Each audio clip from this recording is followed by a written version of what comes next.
Unikátny Legiovlak je vernou replikou legionárskeho vlaku ešalónu z obdobia rokov 1918 až 1920.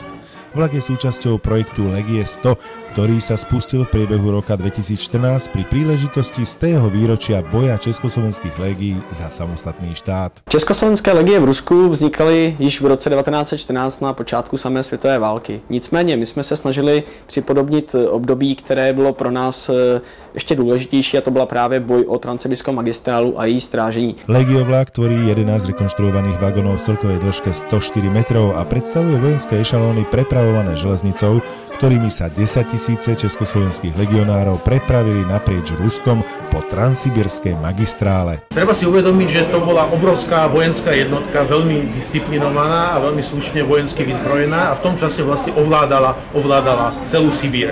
V prípade tzv. Legiovlaku ide o najpoužívanejšie zrekonštruované vagóny, ktoré dokážu autenticky priblížiť podobu legionárskych vlakov i životné podmienky samotných legionárov. Hlavne má to splniť edukatívny účel a verím, že si to nájde mnoho návštevníkov práve v oblasti práve škôl a podobne, aby poznali našu vlastnú históriu. Dielenský vozeň sa do Legiovlaku podarilo zaradiť vďaka spolupráci slovenských partnerov nadácie Milana Rastislava Štefánika v Bratislave a klubu historickej techniky pri Rušňovom DP Zvolen.